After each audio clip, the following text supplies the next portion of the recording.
আরশের ডাইনে বাঁয়ে এবং সামনে 3 প্রকার লোক অবস্থান করবে।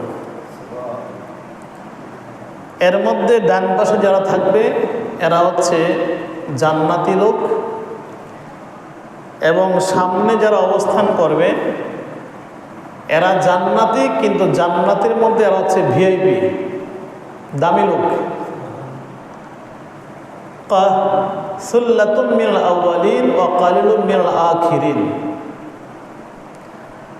আল্লাহর নবীর আগে যে উম্মতরা ছিল এর মধ্যে একটা দল হবে, ছোট্ট একটা দল হবে ভিআইপি, আর আল্লাহর নবীর উম্মত যারা তার মধ্যে একটা দল হবে ভিআইপি।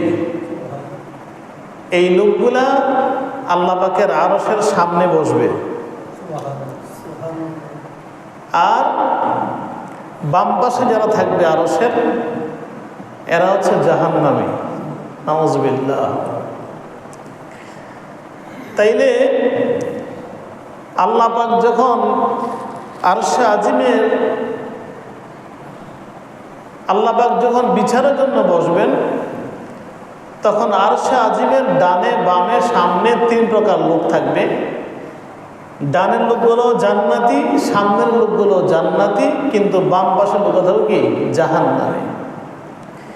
তো জান্নাতে যেই লোকগুলো থাকবে এর মধ্যে সামনে যারা বসবে এরা কি ভিআইপি, উচ্চ শ্রেণীর জান্নাতি। যেমন নবীকে জিজ্ঞাসা করা হলো, ইয়া রাসূলুল্লাহ, জান্নাতের মধ্যে 8টা স্তর আছে, 8টা গেট আছে, এক এক শ্রেণীর লোকগুলা এক একটা গেট দিয়ে ঢুকবে। আবু বকর কয়, ইয়া রাসূলুল্লাহ, এমন কোন লোক কি আসেনি যেই লোককে প্রত্যেকটা গেট দিয়ে ঢুকানোর অনুমতি দেওয়া হবে? অর্থাৎ যারা বেশি নামাজ পড়ছে তাদের জন্য একটা গেট থাকবে, যারা বেশি দান সদকা করেছে তাদের জন্য একটা গেট থাকবে, যারা বেশি রোজা রেখেছে তাদের জন্য একটা গেট থাকবে। পরীক্ষা যখন দেয় তখন কিছু লোক আছে কোনো কোনো সাবজেক্টে সাধারণ পাস করে, আর কোনো কোনো সাবজেক্টে 80 নাম্বার 90 নাম্বার পায়। এটাকে আগে বলা হয়তো লেটার মার্ক বলা হইতো। 80 বা তার উপরে পাইলে লেটার মার্ক বলা হইতো। তো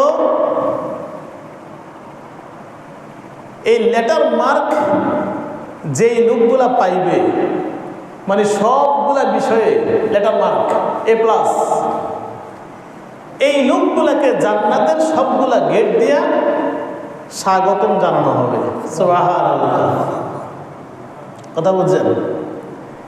কিছু লোকের এই গেট দিয়া, কিছু লোকের ওই গেট দিয়া, কিছু লোকের সেই গেট দিয়া, লেটার মার্ক অনুযায়ী 8টা গেট থাকবে, এবং এক একটা লোককে এক একটা গেট দিয়ে স্বাগতম জানানো হবে, সম্বর্ধনা জানানো হবে। সুবহানাল্লাহ। আর কিছু লোক আছে যেই লোকগুলাকে সবগুলা গেট দিয়া স্বাগতম জানানো হবে। আবু বকর বলে, ইয়া রাসূলুল্লাহ, এমন কোন লোক আসেনি যেই লোককে সবগুলা গেট দিয়া আহ্বান জানানো হবে, স্বাগতম জানানো হবে?